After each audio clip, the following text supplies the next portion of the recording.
Bonjour et bienvenue à cette dernière conférence des Journées nationales du tourisme d'affaires. Mon nom est Gilbert Paquette, directeur général de Tourisme d'affaires Québec. Donc, bienvenue à cette conférence qui porte sur le thème « Démystifier les événements hybrides ». Avant tout, j'aimerais sincèrement remercier notre partenaire, donc le présentateur de cette conférence, qui est Destination Sherbrooke. Merci beaucoup de votre soutien. Dans l'élaboration de votre stratégie 2021, sûrement vous vous questionnez sur la manière de mener à terme vos événements. Par exemple, que l'on parle d'un congrès, une exposition ou encore un banquet. Les événements hybrides constituent en quelque sorte une passerelle vers le futur dans un contexte de pandémie. Une solution qui vous permettra de réaliser votre mission et de renouveler votre approche en cette période de grands changements. Notre conférencière se démarque par sa personnalité dynamique et enjouée qui, je suis certain, va vous contaminer. Avec plus de 20 ans d'expérience en vente, marketing et organisation d'événements, Mélissa a fondé une agence expérientielle afin de créer des événements mobilisateurs où l'interaction, le sentiment d'appartenance et l'engagement des divers publics sont projetés au cœur même de l'action. Les trois valeurs importantes pour Mélissa ainsi qu'au sein de son agence sont l'humain, l'esprit de communauté et la créativité. Depuis le début de la pandémie, l'équipe d'Innova a initié des rencontres de brainstorming collectif dans le secteur de l'événementiel et du tourisme d'affaires pour réfléchir ensemble à des solutions créatives et innovantes. Donc, dans le cadre de cette conférence, Mélissa va répondre à plusieurs questions. Par exemple, de quelle manière on peut continuer à mener à terme nos événements d'affaires, tels un congrès, un salon, une exposition ou encore un banquet. Comment renouveler notre approche en cette période de grands changements. Donc, sans plus tarder, je cède la parole à Mme Chouinard et notez qu'il y aura une période de questions à la fin. Donc, vous avez simplement écrit vos questions dans la fenêtre de chat de la plateforme et je lirai, moi, les questions à Mélissa. Donc, Mélissa, à toi l'antenne. Bonjour à tous. Alors, bien heureuse d'être avec vous cet après-midi. Merci beaucoup, Gilbert, pour la présentation. Alors, un sujet chaud d'actualité. Donc, comment on démystifie les événements hybrides? Alors, premièrement, j'aimerais aussi vous faire un petit éclair concernant les brainstorming collectifs qu'on a organisés en début de pandémie. C'est ce qui a initié justement le fait qu'on a dû renouveler notre approche, qu'on a vraiment fait en sorte de se repositionner pour répondre davantage à nos clients.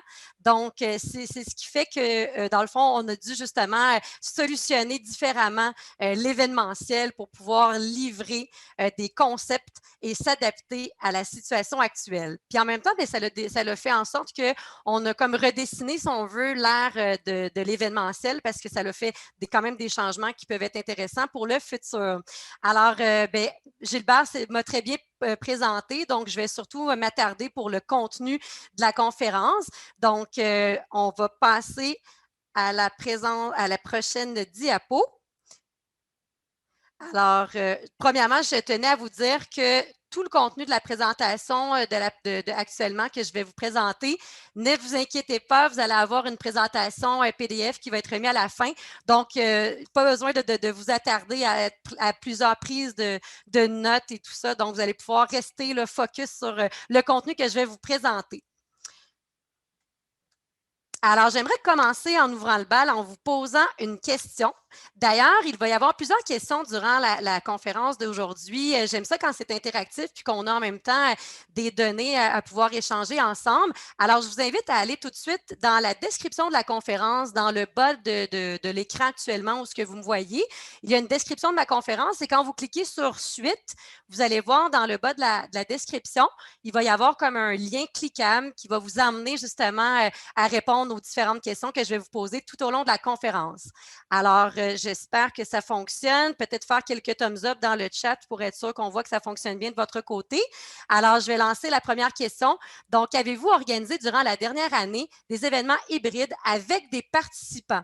Parce qu'on s'entend, des événements hybrides aussi, ça peut être parfois dans le fait qu'on a un studio virtuel dans lequel on a nos conférenciers, nos intervenants qu'on vient filmer pour reprojeter à ce moment-là en web diffusion durant un événement.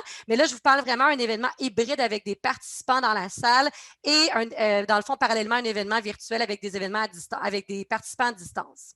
Alors, vous pouvez cocher soit la réponse oui, la réponse non. J'envisage de le faire prochainement. J'ai organisé seulement des événements 100% virtuels ou j'ai organisé des événements hybrides avec un studio virtuel sans aucun participant. Alors, je ne sais pas jusqu'à présent comment ça se passe au niveau des réponses. Vous allez pouvoir voir justement les réponses à l'écran. Sous peu, j'espère que les gens vont pas mal avoir répondu pour l'instant.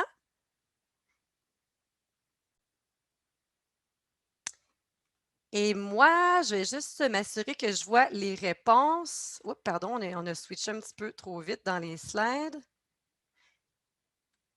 Je t'invite, Vincent, parce que là, pour l'instant, j'ai de la misère avec de switcher avec mon écran pour aller voir les réponses. Est-ce que tu pourrais nous les dire de vive voix, s'il te plaît?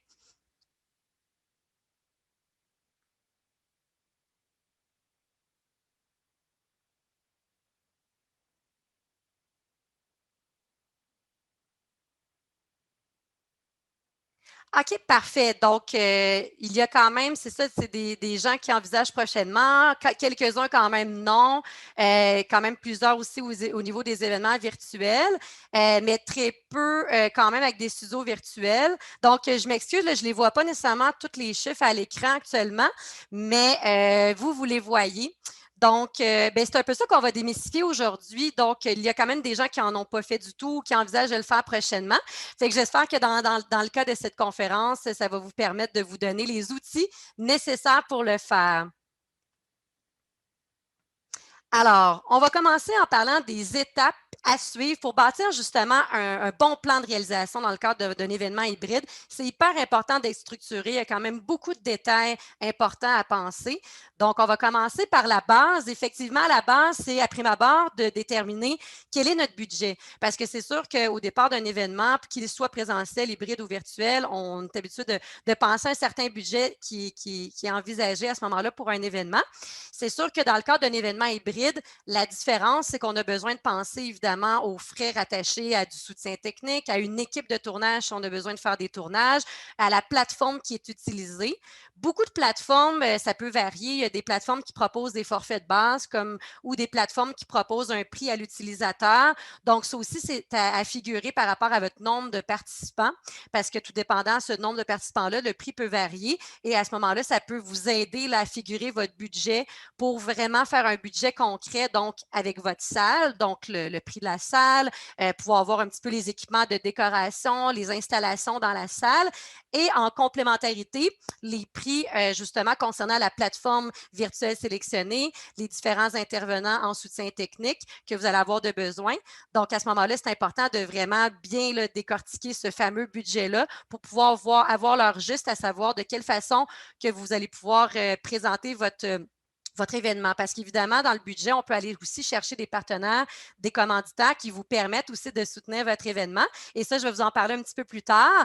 Évidemment, c'est important aussi de déterminer quel est votre public cible. On s'entend quand on est une entreprise, on peut avoir autant un événement qui se trouve à s'adresser pour des participants tels que des clients. Ça peut parfois être aussi pour des employés, donc un événement plus de consolidation d'équipe ou un événement de formation pour des employés à l'interne. Ça peut être aussi dans le cadre d'une association, un événement qui s'adresse à nos membres. Ça peut être également un événement promotionnel qu'on aimerait convoiter justement des clients potentiels dans lesquels on aimerait justement les inviter à un événement pour pouvoir se faire connaître davantage et tisser des liens avec eux.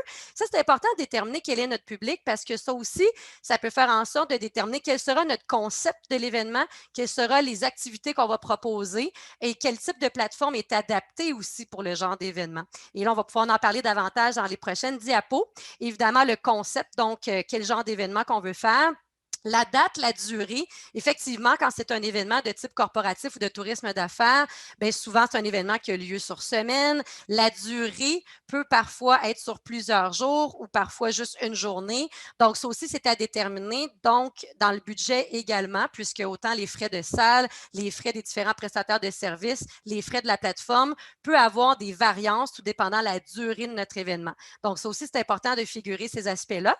Ensuite, au niveau des objectifs quantitatifs et qualitatifs, ça aussi, c'est important de voir, OK, quels sont vraiment les réels objectifs derrière notre événement. Donc, est-ce que c'est un événement de type formation et en même temps, on veut tisser des liens entre nos employés, nos équipes à l'interne? Est-ce qu'on veut vraiment bâtir une campagne promotionnelle et faire connaître un projet ou notre entreprise dans le cadre d'un événement pour pouvoir justement inviter de la nouvelle clientèle, pour pouvoir développer faire du démarchage d'entreprise? Donc, c'est vraiment important de cibler quelles sont les raisons pour pouvoir vraiment établir un plan qui est complet.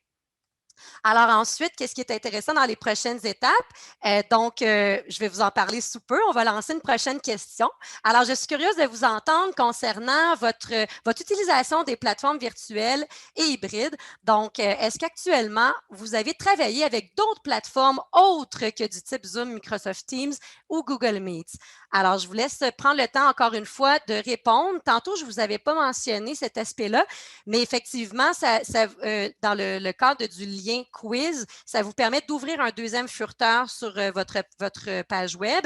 Et donc, je vous invite à le laisser toujours ouvert, ce deuxième furteur-là, pour répondre aux questions. Puis après ça, de revenir avec nous là, dans la page de l'événement. Donc, parce que vous allez avoir éventuellement d'autres questions à répondre. Donc, je vous invite à cocher ce qui est adapté pour vous. Donc, oui, des plateformes québécoises, oui, des plateformes internationales, oui, via des plateformes québécoises et internationales. Pas pour le moment, j'envisage de le faire prochainement. Je serais intéressée, mais j'ai besoin d'accompagnement. Alors, Vincent, pendant que les gens répondent, peut-être juste te préparer à me dire les réponses, puis je vais pouvoir vous le dire au fur et à mesure que Vincent me dit les réponses. Mais on va laisser peut-être quelques secondes. Est-ce que c'est déjà pas mal répondu? Parfait. 9 plateformes québécoises. Égal, parfait, avec international. OK, pas pour le moment 24. Un petit 6, j'envisage de le faire prochainement.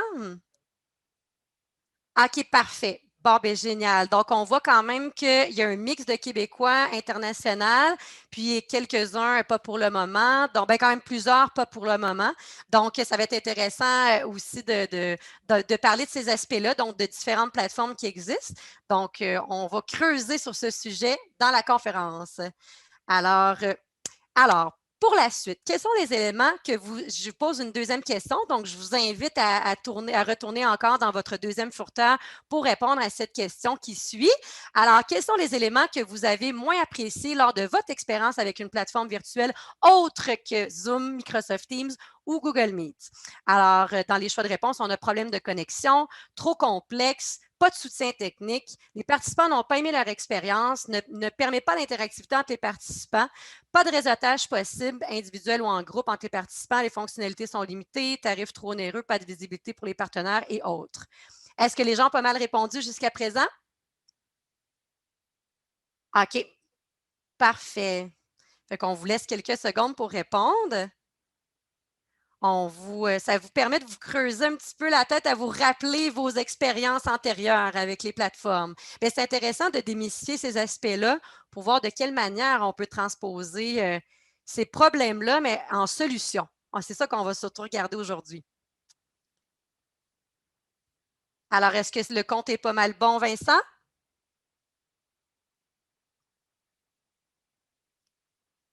Parfait. 10 des problèmes de connexion, 4 complexes.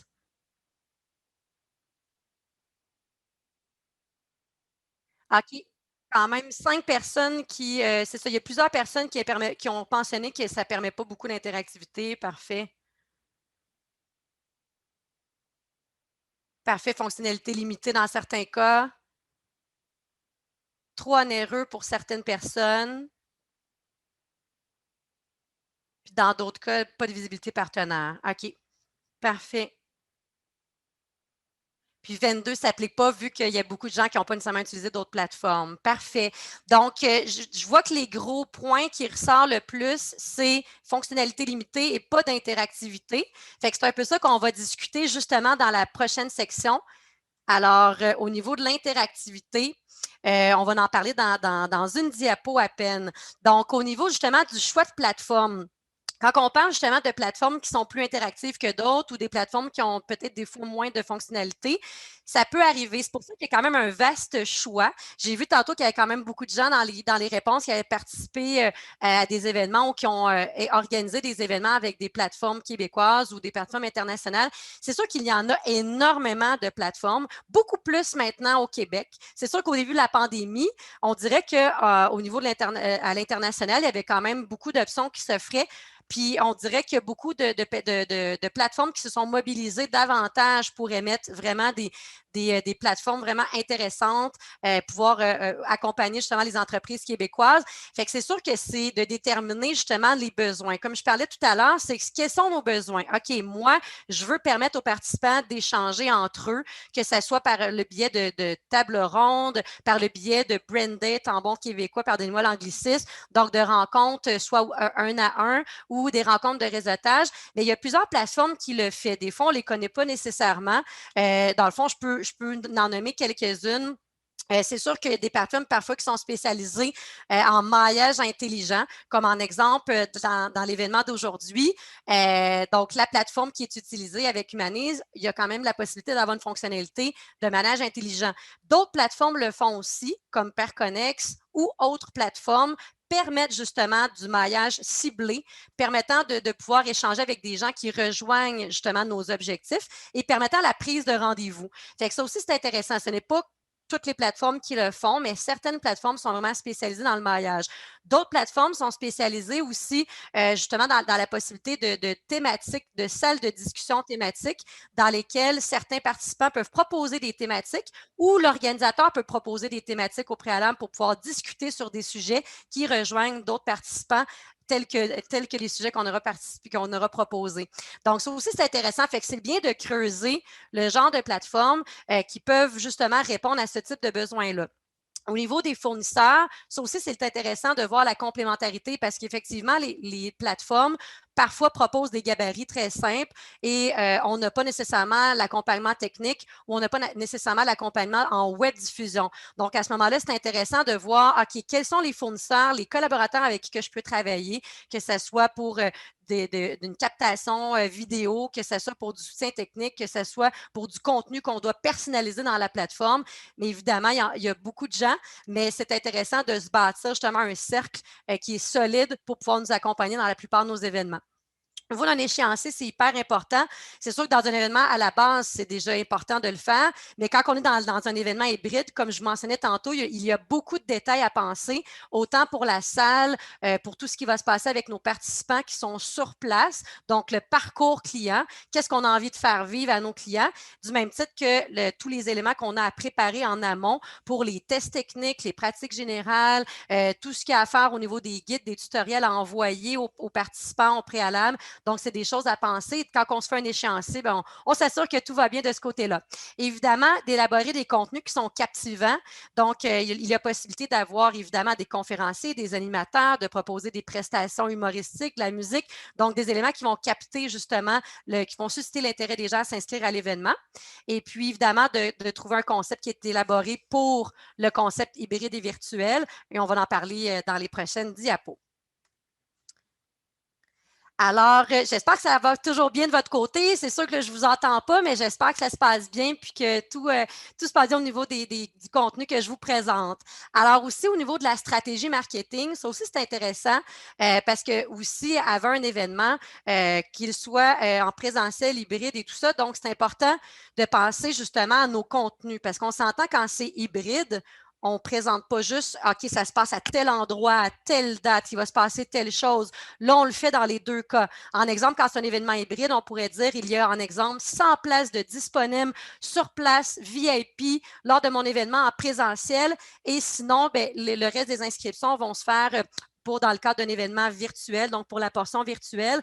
Donc, c'est important de le figurer dans la façon que vous allez proposer vos contenus et vos visuels promotionnels pour susciter l'intérêt des gens de se dire, bien, moi, je veux être en présentiel, je vais m'inscrire maintenant parce que j'ai un délai, les places sont limitées, donc c'est le temps de le faire. Et par la suite, d'expliquer aux gens que même s'ils ne font pas partie des participants qui sont en présentiel parce que les places sont écoulées, mais ils vont vivre une belle expérience quand même parce que justement, vous allez mettre de l'avant quels sont les aspects aspects interactifs, quels sont les aspects quels sont le contenu, les conférences qui vont être présentées. Donc, ça aussi, c'est important de prendre, d'établir un plan promotionnel détaillé pour vous assurer justement de rencontrer vos objectifs de nombre de participants. Ensuite, évidemment, au niveau des séquences des invitations, donc des publicités, les médias sociaux, donc différents champs là, de communication.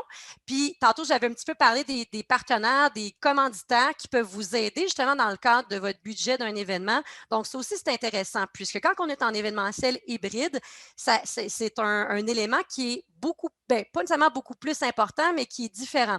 Dans le cadre d'un événement présentiel, on s'entend, souvent, c'est des bannières à l'accueil, on a la possibilité de faire des mentions micro, on peut avoir des roll-ups dans la salle, on peut avoir des aspects aussi dans nos communications antérieures, au niveau des invitations, dans nos infolettes sur le site web. Qu'est-ce qui est intéressant aussi du virtuel, c'est qu'on peut avoir une diffusion qui est personnalisée avec le logo justement des partenaires, soit dans un bandeau, comme vous le voyez actuellement dans votre salle de conférence, on a un bandeau avec des partenaires. On peut avoir également, en exemple, dans un salon d'exposants, des roll-ups cliquables avec l'hyperlien du site web dans un espace 3D. On peut avoir aussi la possibilité d'avoir des kiosques de partenaires. Donc, ça aussi, c'est un aspect qui est intéressant. Donc, de créer un plan de visibilité qui est adapté à un événement hybride est important pour pouvoir justement aller chercher davantage de partenaires et de voir toute la portée exponentielle que ça peut avoir en combinant les deux aspects. Alors maintenant, les aspects techniques, effectivement, quand on est en événement hybride, beaucoup d'éléments techniques à penser, donc au niveau d'une pratique générale en amont, que ce soit pour l'événement présentiel, que ce soit en combinant également tout ce qui va se passer en virtuel. Donc, tous les tests techniques, le soutien technique des participants, autant le soutien technique des gens à l'extérieur que les gens qui sont sur place aussi, parce que le but d'un événement hybride, c'est de créer de l'interactivité avec les participants qui sont à distance et les participants également qui sont sur place. Mais ça fait en sorte qu'il faut s'assurer d'avoir testé tous ces éléments-là, que ce soit de s'assurer que l'événement peut être disposé au niveau d'une plateforme, d'une tablette, d'un cellulaire, d'un ordinateur portable. Donc, c'est de s'assurer que la plateforme peut générer ces possibilités-là, s'assurer justement que les gens qui sont dans l'événement comprennent où aller pour pouvoir être capable d'être en communication avec les autres personnes qui sont à distance ou les gens entre eux aussi sur place. Donc, c'est des éléments qui sont importants à figurer en amont et de bien préparer pour détailler un parcours client pour que les gens puissent savoir de quelle façon ça va fonctionner. Ensuite de ça, évidemment, au niveau des méthodes d'interactivité, je vais en parler dans quelques secondes dans une prochaine diapo. Je vais vous sortir des idées par rapport à ça. Évidemment, un déroulement détaillé de l'événement pour que vous puissiez présenter de quelle façon ça va se passer dans l'événement pour que les gens puissent voir, OK, à tel moment, je dois me rendre dans telle application, en exemple, pour pouvoir parler à un participant. Ah, bien là, présentement, je vais avoir une rencontre de réseautage dans une salle ou ainsi de suite, où il va y avoir une présentation. Donc, ça, c'est des éléments qui sont intéressants, du même titre que d'emmener aussi des notifications dans le cadre d'un événement hybride pour que les gens puissent recevoir une notification, en exemple, sur leur cellulaire ou par courriel ou directement sur la plateforme pour s'assurer de ne rien manquer. Effectivement, de considérer un plan B, c'est hyper important. Bien, on le fait déjà en événementiel, dans un événement présentiel, mais c'est certain que quand on est dans les technologies, c'est hyper important de prévoir justement des plans B, un plan C. Donc, qu'est-ce qui arrive? En exemple, est-ce qu'il y a des participants qui ont de la misère de se connecter, de préparer d'avance un courriel automatisé pour les personnes qui ont de la misère de se connecter pour pouvoir les accompagner, s'assurer d'avoir un soutien technique avec un chatbot ou d'avoir un soutien technique dans une salle de soutien technique pour accompagner les gens, pour s'assurer de leur expérience. Donc, ça, c'est des éléments aussi très importants à penser pour être sûr que tout le monde vive une belle expérience optimale. Alors, je vais m'assurer, il est rendu quelle heure? Parfait. Alors, au niveau on retourne maintenant dans les questions quiz. Alors, j'aimerais maintenant vous poser cette question. Alors, pour ceux des fois ceux et celles qui viennent de se joindre à nous, on ne sait jamais, je vous invite à retourner dans votre onglet pour répondre aux questions. Dans le fond, dans la section description de la conférence, vous pouvez aller cliquer là, sur le lien pour pouvoir répondre au sondage dans un deuxième furteur Internet. Alors, la question, donc, quelles sont les activités interactives que vous avez mises en action lors d'un événement virtuel hybride? Je vous laisse répondre. Alors, est-ce que c'est des activités de réseautage en groupe, un à un, des quiz, des sondages interactifs, ateliers de co-création, des activités de consolidation d'équipe, salles de discussion thématiques ou autres? Je vous invite à développer ou ne s'applique pas. Alors, je vous invite à prendre le temps de répondre. Et notre cher Vincent, que c'est seulement moi qui entend dans mes écouteurs, va pouvoir m'indiquer les réponses que vous allez voir à l'instant à l'écran. Alors, est-ce que ça se passe bien, Vincent, jusqu'à présent au niveau des réponses?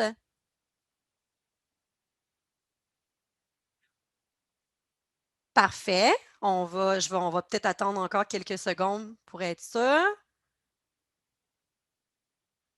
Oui, on commence avec les ratios.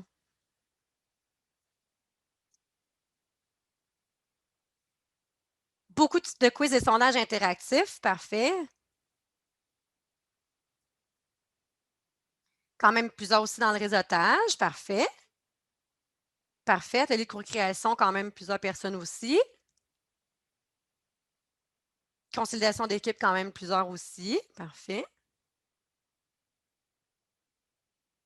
OK, beaucoup de salles de discussion thématiques quand même, puis ne s'appliquent pas aussi dans certains cas. OK, parfait. OK, bien, c'est quand même assez, ça se répartit quand même de façon assez égale. Il y a quand même beaucoup de salles de discussion thématiques. Sinon, pour le reste, ça se ressemble beaucoup. Parfait. Bon, bien, génial. Fait qu'on va vous parler de ces aspects-là, justement. Bien, on va vous parler, il y a juste une personne devant vous. Alors, on va changer la diapo. Alors, justement, la prochaine section que je vais vous parler, c'est justement comment on peut générer de la valeur ajoutée à notre audience dans le cadre de nos événements hybrides. Alors, justement, d'engager nos participants, c'est hyper important. Et dans les éléments que je vous ai posés comme question, c'est un peu ces éléments-là que je vais vous parler. Puis, je vais même en rajouter aussi par rapport à ça.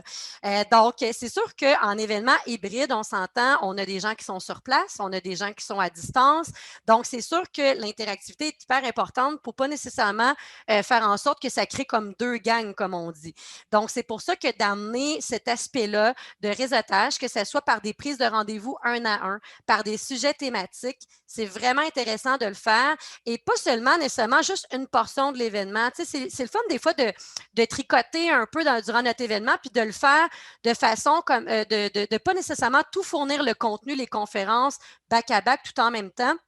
Puis après ça, de dire, on vous laisse jaser, parce que des fois, ça peut être lourd d'entendre beaucoup, beaucoup, beaucoup de conférences à la suite de l'autre. Donc, c'est intéressant justement de dire, on présente une conférence, après ça, on invite les gens à entrer dans des salles de discussion pour pouvoir jaser entre eux avec des sujets qui ont soit été déterminés au départ par l'organisateur ou qui ont été déterminés live pendant l'événement par le biais de sujets qui ont été proposés par des participants. Donc, ça, c'est intéressant d'envoyer les gens pendant peut-être des fois 20, 30 minutes. C'est pas obligé d'être toujours des grosses périodes, mais les gens ont besoin de discuter ensemble plus que jamais. Avec la situation actuelle, on est tous à distance, chacun chez soi. Donc, oui, c'est intéressant, évidemment, d'écouter du contenu, des panels, des belles conférences, des formations, mais c'est hyper important aussi de sentir qu'on est dans un esprit de communauté puis qu'on a envie de discuter, on a besoin de discuter avec les gens. Donc, des fois, d'emmener une programmation comme ça, de dire, OK, les gens, on s'en va en atelier, en sous-groupe, on a envie que vous parlez de qu'est-ce qui vient de se passer dans la conférence pour pouvoir discuter un peu de qu'est-ce que vous avez appris sur la matière. Ça aussi, c'est intéressant de faire des retours en arrière sur qu'est-ce que les gens ont vécu comme expérience. Ça nous permet de vraiment se rappeler davantage de façon émotionnelle de l'événement. Parce qu'on s'entend, la vie va vite, on se fait beaucoup avancer, beaucoup de contenu dans un événement. Donc, de pouvoir se déposer après une conférence et de pouvoir en discuter avec d'autres. Et selon l'expérience, selon les connaissances de chacune des personnes dans un sous-groupe de discussion, ça peut vraiment nous emmener à connaître la matière autrement. Ça, c'est des aspects qui peuvent être intéressants à entrer justement dans nos activités. Évidemment, la co-création, ça vient un peu dans le même sens. Donc, oui, la matière, c'est intéressant de la savoir plus de façon passive, donc en conférence, en webinaire, mais aussi d'emmener les gens à se poser des questions, à travailler en atelier sur des questions. Ça peut vraiment permettre, encore une fois, des échanges extraordinaires. Ça permet de tisser des liens avec des personnes qu'on ne connaît pas aussi. Fait qu'on a besoin de réseauter, on a besoin de connaître des personnes qui rejoignent nos enjeux. Fait que ça aussi, c'est des choses qui sont intéressantes d'emmener ce type d'atelier-là. Évidemment, des quiz, des sondages, des jeux, c'est toujours intéressant. C'est des aspects justement qui amènent un petit côté rafraîchissant dans l'événement, d'emmener des aspects ludiques durant l'événement. On peut le faire par le biais de notifications, des applications externes qui permettent justement aux gens de pouvoir répondre à des éléments ou par le biais d'un animateur aussi. Donc, ça aussi, c'est un autre aspect que je vais vous parler dans la prochaine diapo, donc au niveau de l'animation durant l'événement. Les activités de consolidation d'équipe, ça aussi, c'est intéressant parce qu'il y a beaucoup de belles activités qui peuvent se faire, autant avec des compagnies qui offrent plein d'activités intéressantes en consolidation d'équipe, puis il y a beaucoup d'activités qui peuvent se faire en hybride. En exemple, des compagnies qui faisaient certains scénarios qu'il faut sortir d'une pièce en présentiel, bien, le font maintenant en virtuel. Donc, on peut très bien créer des groupes et pour pouvoir emmener justement cet aspect-là de découvrir des énigmes, de pouvoir répondre à des questions, de pouvoir se rassembler pour pouvoir élucider des mystères. Donc, ça, c'est des aspects qui sont intéressants et il y en a beaucoup de belles compagnies qui offrent plein de belles activités comme ça de consolidation d'équipe. Donc, ça, c'est des choses qui sont vraiment intéressantes. Certaines plateformes aussi permettent les forums aussi de discussion. On peut proposer des questionnements pour justement sonder le terrain au niveau des participants pour connaître justement leur opinion par rapport à certains sujets. Donc, ça aussi, c'est un aspect qui est intéressant à développer. Ensuite, au niveau de la prochaine diapo, donc aussi des kiosques, vous le vivez justement présentement dans l'événement JNTA, donc la possibilité de se promener à travers un super beau salon d'exposants. On peut aller rencontrer les représentants de ces kiosques-là. Donc, ça aussi, c'est un aspect qui est intéressant de certaines plateformes, donc de pouvoir aller discuter réellement avec une personne et on peut justement davantage connaître l'organisation. Donc, on se sent un peu comme dans un environnement présentiel de pouvoir naviguer comme dans un jeux vidéo, comme on peut dire. Donc, ça aussi, c'est intéressant. Je parle également dans la diapo de visite virtuelle parce que ça aussi, c'est des aspects qu'on ne visite pas nécessairement assez. C'est que quand on est des fois derrière la caméra, on est porté toujours à rester de façon statique, mais rien ne nous empêche d'être avec notre caméra, notre cellulaire et pendant notre kiosque, de faire une visite de notre hôtel, de faire une visite de notre showroom, de notre entreprise, de se promener et de rendre notre visite justement de notre kiosque intéressante parce qu'on vit autre chose que seulement rester assis. Donc, ça aussi, c'est des aspects qui peuvent être intéressants. Et évidemment, au niveau de faire découvrir des nouveautés de notre organisation, certaines plateformes permettent aussi d'avoir une section nouvelle. Donc, on peut voir un peu ce qui se passe dans notre organisation dans cette section-là. On peut faire le lancement d'une nouveauté. Donc, c'est vraiment, c'est des choses intéressantes à essayer justement dans le cadre de nos événements. Et un peu comme que je mentionnais tantôt aussi, des sondages, la co-création, du réseautage. Donc, j'espère que ça va vous aider à trouver des belles idées dans le cadre de vos prochains événements par rapport à ces aspects-là. Donc, maintenant, je parle de l'animation parce que c'est des choses, des fois, qu'on on ne prend pas nécessairement le temps de réfléchir. On se dit, bien, on a nos conférenciers, on a peut-être des salles de réseautage, on a tel genre d'activité, mais la qualité d'une animation, ça aussi peut faire un gros changement dans le cadre d'une animation, d'un événement virtuel ou hybride. Premièrement, un événement hybride, bien, souvent, on va filmer ce qui se passe sur la scène dans notre événement, en exemple sur place, dans une salle, on va avoir une scène, on va avoir un conférencier ou des conférenciers, on va avoir l'animateur. Donc, effectivement, ça, c'est intéressant de filmer ce qui se passe, de projeter ce qui se passe à distance. Mais pas seulement ça, c'est intéressant à l'animateur aussi de faire, dans le fond, un lien entre les gens qui sont dans la foule, un lien entre les gens qui sont à l'extérieur aussi. Donc, en exemple, ce qu'on voit sur la diapo, c'est on voit des gros écrans géants, on peut voir les visages des gens qui sont à la maison. Donc, à ce moment-là, les gens qui sont dans une salle peuvent voir justement les visages des gens qui ne sont pas présents dans la salle et vice-versa. Donc, en ayant une équipe de captation sur place dans votre événement présentiel pour filmer ce qui se passe dans la salle, les participants, les réactions, bien, c'est de projeter ces réactions-là puis ce qui se passe justement dans la salle au niveau des participants qui sont à domicile et c'est de montrer les gens qui sont à domicile sur l'écran pour sentir qu'on est vraiment toute une belle gang ensemble. Fait que ça, c'est des éléments qui sont intéressants et l'animateur peut aussi faire des liens, faire le pont avec les sujets qui viennent d'être émis dans des conférences, pouvoir lancer des questions, des perches, pouvoir interpeller les participants. Donc, ça aussi, c'est des points vraiment, dans le fond, intéressant à pouvoir, je vais essayer de trouver un autre mot d'intéressant. Je me rends compte que je dis intéressant au moins 10 fois dans une même diapo. Alors, je vais trouver d'autres synonymes. Alors, évidemment, ça capte l'attention de l'auditoire de pouvoir dire, OK, maintenant, on va dire un bonjour aux gens qui sont à l'extérieur, on interagit avec les autres. Donc, ça, c'est vraiment des éléments qui sont pertinents à intégrer dans le cadre de notre création de notre événement. Les notifications aussi, comme que je mentionnais tout à l'heure. Et le dernier point qui est quand même pas à négliger, c'est de prévoir des pauses. On s'entend des fois, on est porté à avoir une grosse journée très, très chargée, beaucoup de conférences, beaucoup d'activités. Mais à un moment donné, les gens ont besoin de se dégourdir, ils ont besoin de se lever, ils ont besoin d'aller à la salle de bain, ils ont besoin de prendre une petite pause de contenu et tout ça. Dans ces pauses-là, ça peut être des pauses libres, comme ça peut être des pauses ludiques, d'emmener des jeux, d'avoir un animateur qui met de la musique, un animateur qui amène justement des quiz interactifs pour pouvoir amuser les gens pendant quelques moments. Donc, à ce moment-là, ça peut être un aspect qui est enrichissant de pouvoir amener cet aspect-là pour laisser les gens un petit peu se dégourdir, puis surtout de garder de captiver toujours leur attention jusqu'au bout. Alors, le temps avance vite, il est déjà moins 20, donc j'ai encore beaucoup de choses à vous dire, fait qu'on va quand même avancer. Alors, présentement, on est rendu au niveau du divertissement. Donc, ça aussi, c'est intéressant, des discussions libres, parce que ça aussi, des fois, on met beaucoup de contenu, beaucoup d'activités, on prévoit du réseautage déjà programmé avec des gens à l'horaire, mais à un moment donné, les gens aussi ont le goût de se promener, ont le goût d'aller voir les participants eux-mêmes via le clavardage ou via de la vidéoconférence. Donc, ça aussi, c'est intéressant de laisser ces moments libres-là. Des fois, ça peut être un dîner réseautage que les gens peuvent rentrer, sortir de certaines salles librement pour aller voir qui sont dans une telle salle, revient, vont dans une autre salle. Après ça, propose à une personne qui les interpelle, est-ce qu'on se fait un petit 15 minutes, un à un ensemble? Donc, d'amener ces aspects-là de liberté dans une journée est quand même important.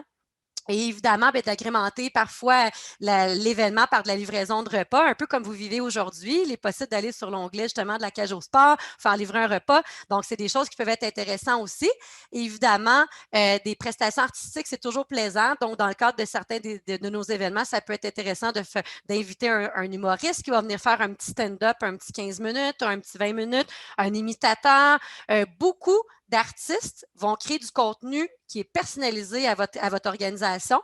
Donc, à ce moment-là, ça peut être de faire des farces par rapport à certains éléments, certaines situations de l'entreprise pour pouvoir justement créer un petit sentiment comique là, dans la salle, si on veut. Donc, ça, c'est des éléments qui sont intéressants à réfléchir aussi, là, pour pouvoir intégrer. Alors maintenant, quels sont les enjeux et la planification à prévoir?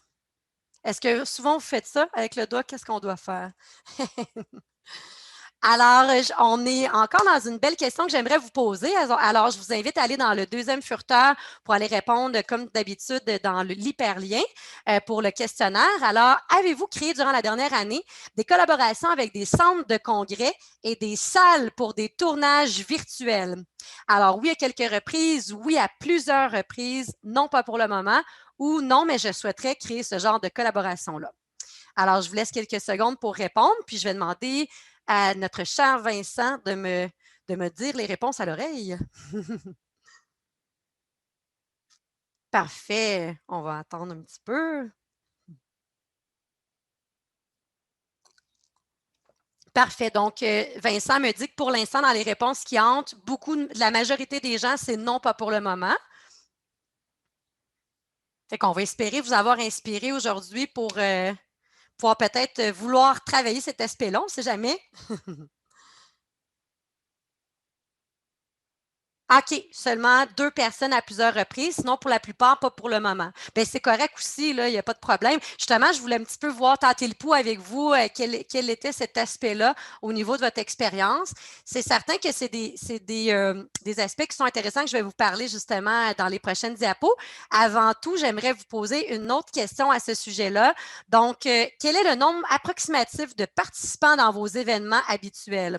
Donc, vous voyez les chiffres à l'écran, je ne les répéterai pas tous, je vais vous laisser répondre.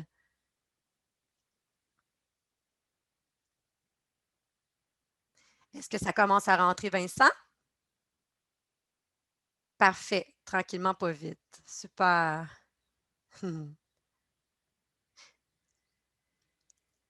Parce qu'on s'entend, c'est sûr que dans les événements hybrides, là, actuellement, on s'entend, on devrait éventuellement pouvoir réouvrir les salles pour pouvoir faire des événements. Peut-être, on ne le sait pas, peut-être comme qu'est-ce qu'on a déjà vu à l'automne passé, donc peut-être jusqu'à 250. On espère, on se croise les doigts, on le fait tous ensemble, en commun, pour pouvoir avoir les résultats bientôt.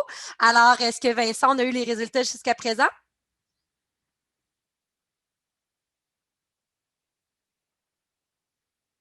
Parfait. Donc, 250 à 500, c'est la majorité.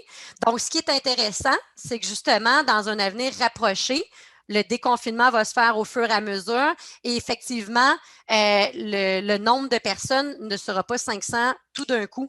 Donc, c'est pour ça que c'est intéressant de pouvoir réfléchir à cet aspect-là, de regarder comment on pourrait faire nos prochains événements. Est-ce que l'hybride pourrait être une avenue pertinente pour vous?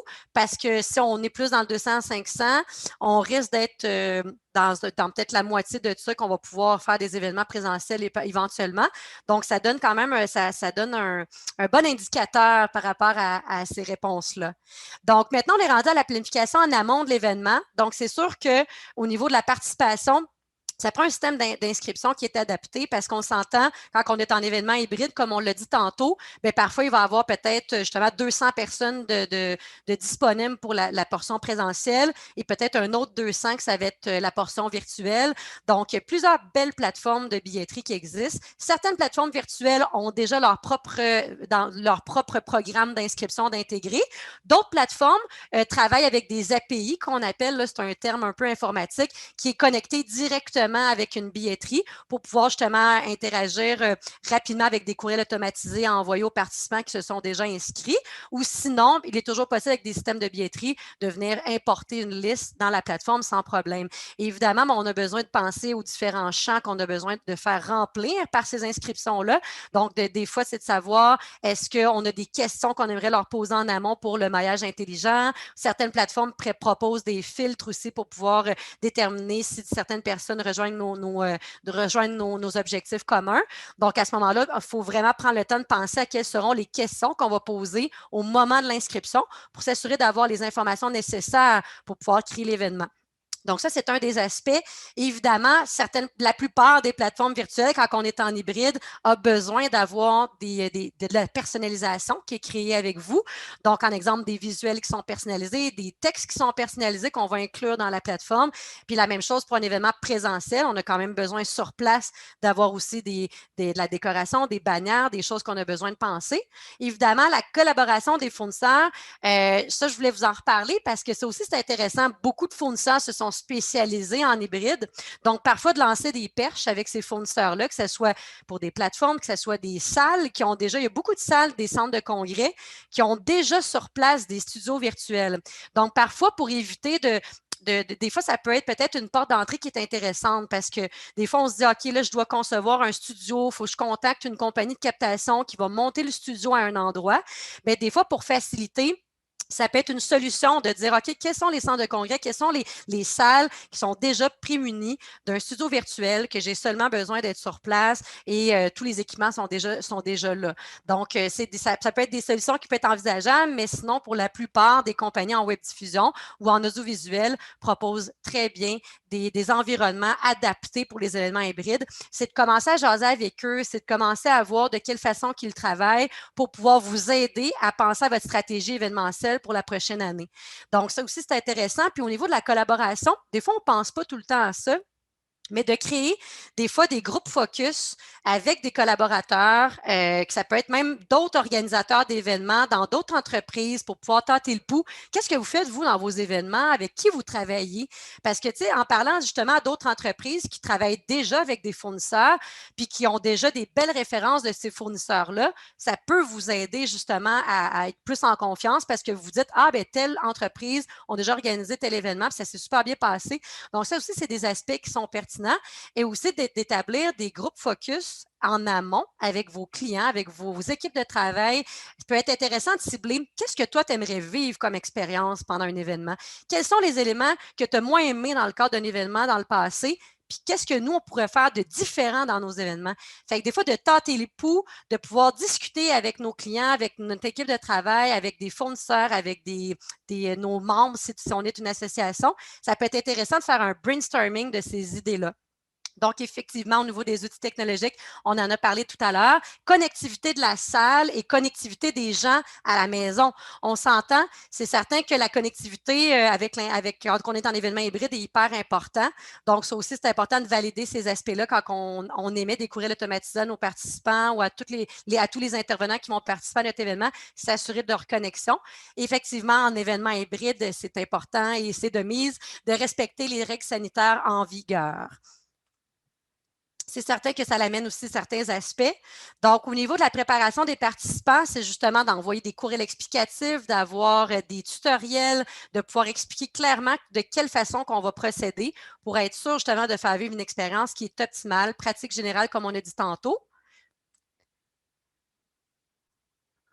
Ensuite, le soutien technique, je vous en ai déjà parlé beaucoup tout à l'heure, parce que je vois le temps filer, donc je ne vais pas trop m'attarder sur des points qu'on a déjà parlé.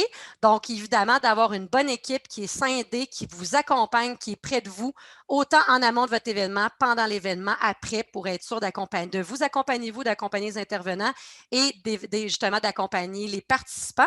Comme dernier point, c'est intéressant d'évaluer l'expérience des participants en cours de route. Donc, si on a des quiz qu'on peut envoyer justement pendant l'événement pour dire quelle est votre expérience jusqu'à présent? Et est-ce que vous trouvez ça intéressant? Est-ce que vous aimez justement le contenu qui est présenté? Donc, ça, c'est intéressant d'emmener ce genre de sondage-là de façon interactive, mais pendant l'événement. Donc, le jour J. Alors, au niveau des stratégies à mettre en place pour créer un événement réussi, donc effectivement, comme on a parlé tout à l'heure, c'est un peu comme un retour là, sur la matière qu'on vient de voir, donc d'engager notre public, d'engager notre communauté, de pouvoir leur proposer des activités interactives, des contenus intéressants, des speakers, des gens qui vont présenter des conférences qui vont vraiment alimenter justement les discussions, des sujets qui touchent les gens, qui captent l'attention. Évidemment, sur la connexion humaine, même si on est en hybride puis qu'il y a des gens à distance, autant dans une salle qu'à l'extérieur, qu'est-ce qu'on peut faire pour s'assurer que les gens vivent une belle expérience? Donc, ça, c'est des éléments qui sont importants à figurer.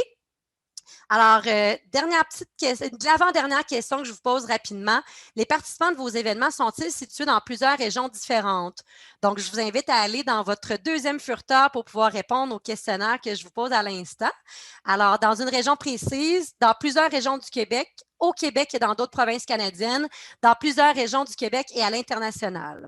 Alors, je vous invite à répondre à cette question. Donc, ça, c'est intéressant parce qu'encore une fois, dans l'hybride, c'est sûr que dans l'hybride, qu'est-ce qui est bien, c'est que à court terme, quand on a vraiment une clientèle qui est quand même assez diversifiée, très, dans le fond, qui se promène un peu partout à travers le Québec, le Canada et même à l'international, on s'entend que l'aspect hybride est intéressant à envisager puisqu'on peut avoir les gens qui sont comme situés plus de façon locale dans un événement présentiel, mais ça ne nous empêche pas d'atteindre la clientèle cible de nos employés qui sont dans d'autres succursales à l'extérieur ou de la clientèle qu'on souhaite viser qui est beaucoup plus loin. À ce moment-là, on peut s'assurer qu'elle est présente parce que justement, ça facilite des fois les déplacements en avion, les déplacements de longues journées. Donc, c'est vraiment pertinent de pouvoir évaluer cet aspect-là justement pour ça. Est-ce que Vincent, on a des petites réponses présentement?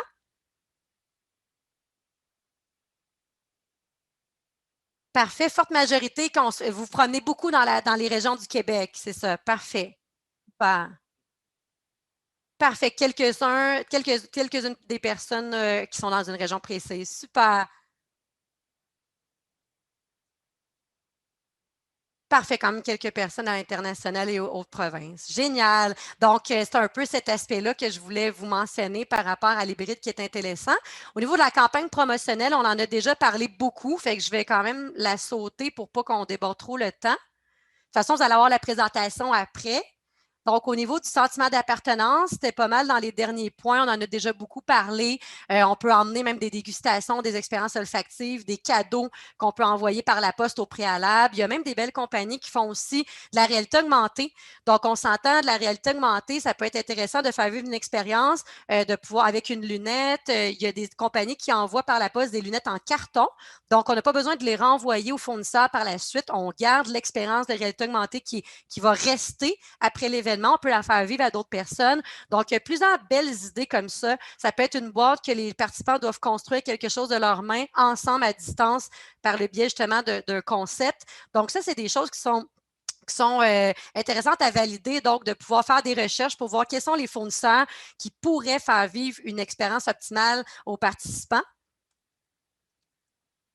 Évidemment, de permettre l'enregistrement aussi de tout ce qui se passe dans l'événement hybride pour pouvoir remanier en rediffusion ce qui a été filmé pendant l'événement. Donc, ça permet aussi de garder la communauté qui est tissée parce qu'on peut voir ce qui s'est passé, ce qu'on a manqué. Et parfois, on peut garder même la plateforme active pendant plusieurs jours après un événement pour que les gens puissent continuer à échanger par le clavardage ou par la vidéoconférence. Ça dépend justement des plateformes. Évidemment, on peut envoyer un courriel de remerciement, envoyer un sondage, continuer de garder justement les communications avec une infolette, pouvoir dire ce qui se passe au niveau de votre entreprise, donc pouvoir capter justement l'attention jusqu'au bout sur un long moment. Et en terminant, on parle des retombées. Effectivement, dans l'hybride, ce qui est intéressant, c'est qu'on a évidemment des gens en présentiel. On peut savoir ce qui s'est passé sur place. Et en virtuel, souvent, on peut avoir des rapports très détaillés du nombre de participants qui ont participé aux conférences à distance. Donc, nombre de participants pour chaque conférence, nombre d'interactions qui a été fait au niveau de vos exposants. Donc, ça, c'est des beaux rapports qui sont intéressants à valider, qu'on n'a pas nécessairement toujours tous ces gros rapports-là quand on est en présentiel. Donc, c'est intéressant de pouvoir faire le point. C'est important d'ailleurs de faire un post-mortem à la fin d'un événement, d'analyser les retombées, ce qui a moins bien fonctionné, ce qui a très bien fonctionné, pour voir ce qui est intéressant de pouvoir répertorier dans un prochain événement. Donc, c'est un peu ce que je viens de dire au niveau des statistiques. Alors, j'ai une dernière question avant de lancer le flambeau à Gilbert pour les questions que vous aimeriez me poser. Alors, croyez-vous que l'avenir du domaine événementiel sera axé sur des formules hybrides? Alors, je vous laisse répondre. Donc, j'aimerais vous entendre. Donc, oui pour l'année 2021. Oui, pour l'année 2021, les années futures. Oui, pour les années futures et en 2021, seulement hybride. Non, je crois que le présentiel reviendra en force. Non, je crois que les événements 100% virtuels seront l'avenir. Je crois que ce sera un mélange des trois, présentiel, hybride, virtuel. Je crois que ce sera un mélange des deux, présentiel, hybride. Alors, Vincent, est-ce que jusqu'à présent, les gens ont pas mal répondu? Oui, parce que là, je vous ai mis des très longues réponses à prendre le temps de lire. Je comprends que c'est un peu plus long à répondre.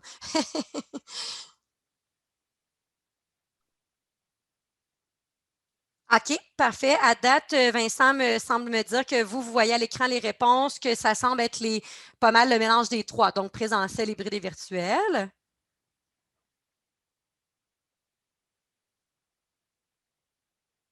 Parfait. OK. Personne pense que ça va être 100% virtuel. Parfait.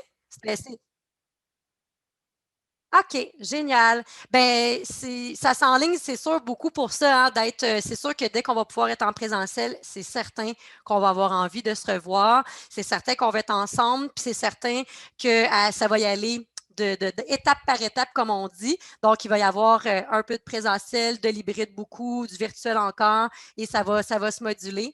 Donc, on va pouvoir suivre les étapes à venir. Donc, on est maintenant rendu à la période de questions. Alors, je ne sais pas si vous êtes nombreux à bord. Rebonjour, Gilbert. Oui, rebonjour. Alors, écoute, Mélissa, un gros merci, un gros bravo. Vraiment intéressante ta conférence et surtout concrète. Ça fait beaucoup de plaisir. contenu. On aime ça quand il y a du contenu. On a 5 questions. J'espère qu'on va être capable de passer à travers, peut-être avec une réponse brève. Parfait. La première, j'ai Daniel Pelletier qui disait comment faire pour attirer plus de gens en présentiel dans un contexte virtuel? Est-ce qu'une suggestion pourrait être, par exemple, si je veux maximiser mon nombre de participants en présence, d'avoir un prix d'inscription peut-être plus élevé pour le virtuel comparativement à si je me déplace en personne? Est-ce que c'est une formule qui pourrait fonctionner? C'est sûr que c'est personnellement, puis c'est vraiment mon opinion, j'irais peut-être pas avec l'aspect du prix nécessairement, parce que là, vous dites que le prix serait peut-être plus élevé en virtuel. Donc là, moi, j'aurais pensé peut-être le contraire, parce que souvent, en présentiel, on vit une expérience qui est différente. Des fois, on peut rencontrer peut-être des conférenciers sur place en VIP. Donc, moi, je n'irais pas nécessairement sur le prix, malgré que ça pourrait être une option. Mais moi, j'irais vraiment pour la formule. Donc, qu'est-ce que vous allez donner à vos participants peut-être de plus en présence pour leur donner vraiment le goût d'être là sur place. Fait qu'à ce moment-là, ça serait de penser à des idées qui pourraient faire hey, moi, je ne veux pas manquer ça en étant sur place, donc je veux y être. J'espère que Parfait. ça vous aide au niveau de la réponse. Oui, tout à fait. Il y a des gens qui se demandaient aussi, est-ce qu'on doit prévoir le double des coûts lorsqu'on fait présenter du virtuel, donc une formule hybride. Nous, notre expérience des Journées nationales du tourisme d'affaires, c'est le double des coûts comparativement si on l'avait fait dans un hôtel, dans une salle en présence. Est-ce que c'est une règle là, actuellement que dès que tu rentres dans l'hybride ou le virtuel, les coûts explosent? Pas nécessairement, je vous dirais, ça dépend.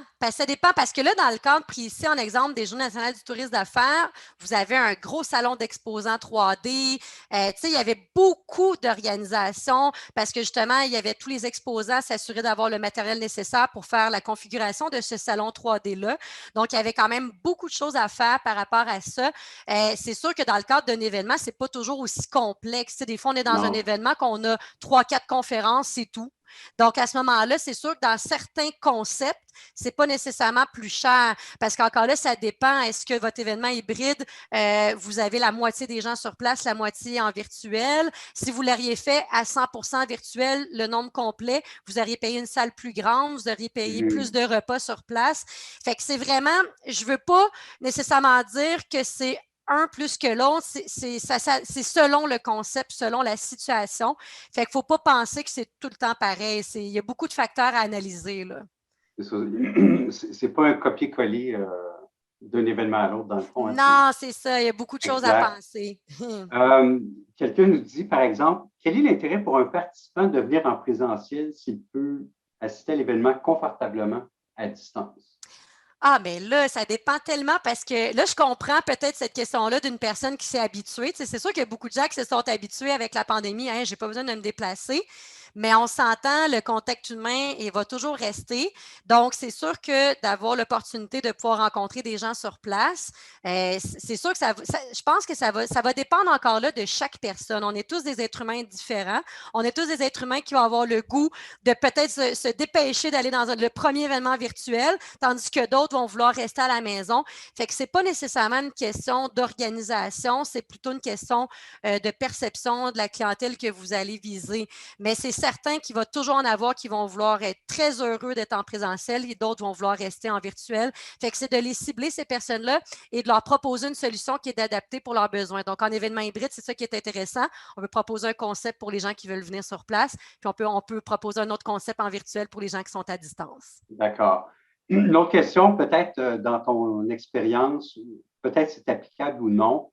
Est-ce qu'il y a un bon coup qui te vient en tête, soit un événement que tu as organisé ou un autre événement où tu dis ça, je ne referai jamais cette formule-là parce que ça n'a pas fonctionné?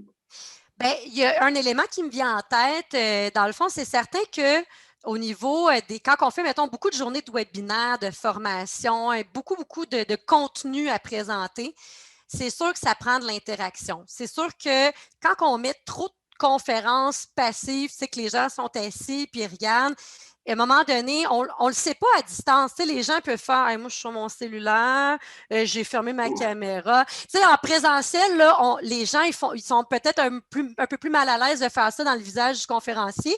Tandis que là, à distance, on ne le sait pas trop. Fait qu'à ce moment-là, c'est pour ça que c'est intéressant premièrement, de s'assurer d'avoir des conférenciers qui sont captifs, des conférenciers qui vont poser des questions, puis d'avoir aussi des ateliers. Parce qu'on s'entend quand on est parfois dans un atelier, puis il faut discuter avec les autres, on ne dira pas à un instant, je vais revenir dans 20 minutes. T'sais. Fait que d'essayer des fois d'emmener des ateliers interactifs versus quand on a beaucoup de contenu. Des fois, on n'a pas le choix. On est dans un congrès parce que dans notre association, dans notre entreprise, on a beaucoup de formations à donner parce que c'est comme ça.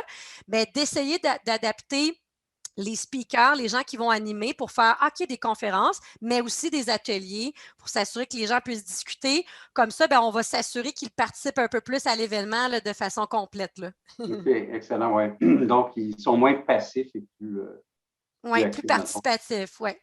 Participatif, c'est le bon mot, effectivement. Donc, ça fait le tour. Merci encore infiniment, Mélissa, et aussi un gros merci encore à Destination Sherbrooke qui vous présentait cette conférence.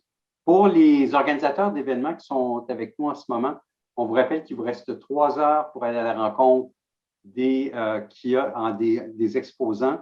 On vous y attend. N'hésitez pas à interpeller les avatars dans chacun des kiosques, juste un petit bonjour, une prise de contact.